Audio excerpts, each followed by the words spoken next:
Son las 6 de la tarde con 46 minutos. Análisis de contraportada con el maestro Alfonso Zárate.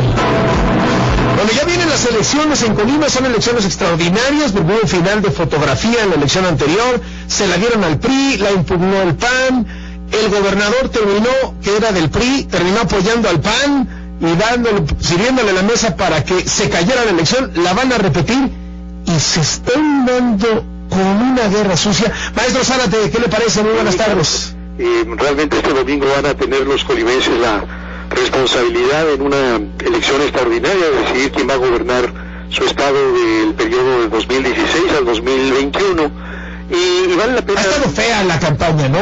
Horrible.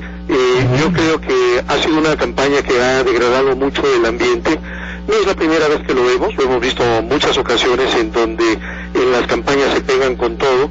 Lo que está circulando en las redes sociales es también bastante lamentable y estamos hablando de una entidad pequeña que apenas representa el 0.3% de la superficie del país y que tiene apenas más de 650,000 habitantes, pero en donde la disputa fue tan cerrada que se dio solamente en una diferencia de 503 votos y efectivamente, bueno, pues fue impugnado por el Partido Acción Nacional, demostró la injerencia al menos de dos funcionarios del gobierno estatal, Rigoberto Salazar Velasco y Marco Santana Montes, el primero secretario de Desarrollo Social y el procurador estatal el segundo.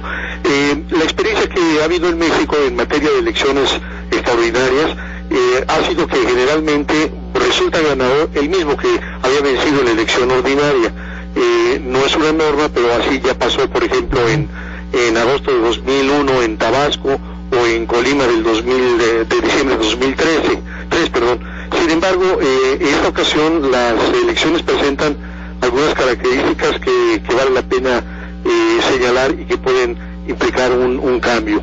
Por una parte, el fallo del Tribunal Electoral pues significó una amonestación al Partido Revolucionario Institucional por el uso electoral de la estructura gubernamental.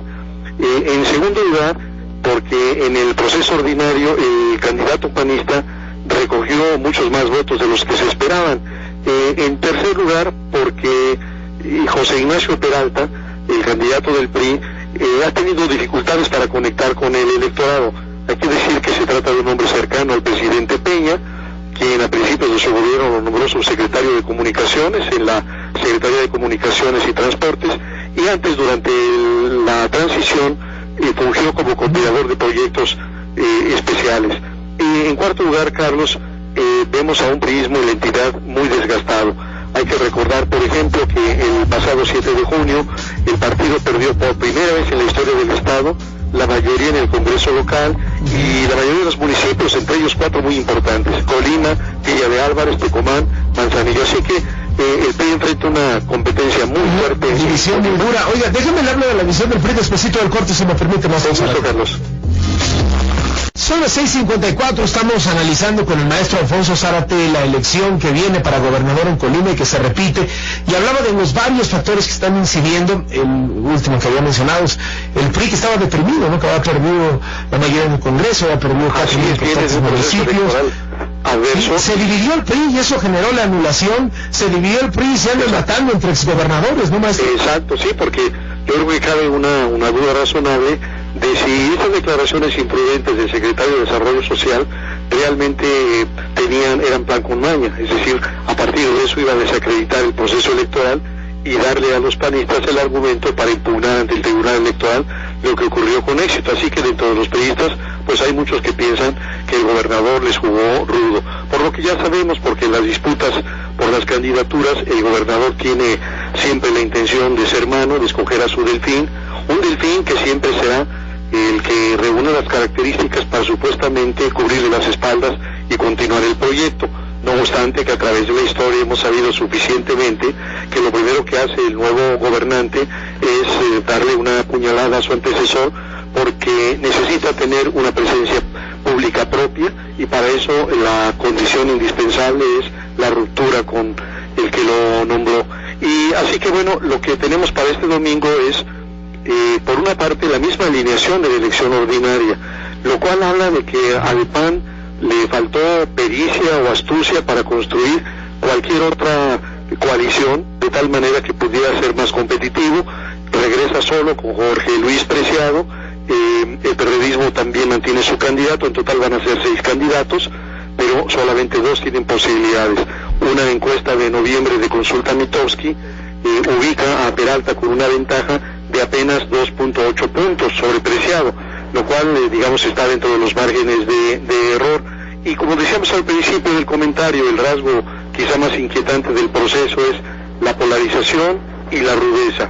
Unas campañas que han estado marcadas por señalamientos personales, propaganda negra. En el debate realizado el domingo pasado, por ejemplo, Jorge Luis Preciado acusó a Peralta de tener vínculos con el narcotráfico sin aportar ninguna prueba. Peralta le revira diciéndole que es un promotor de giros negros.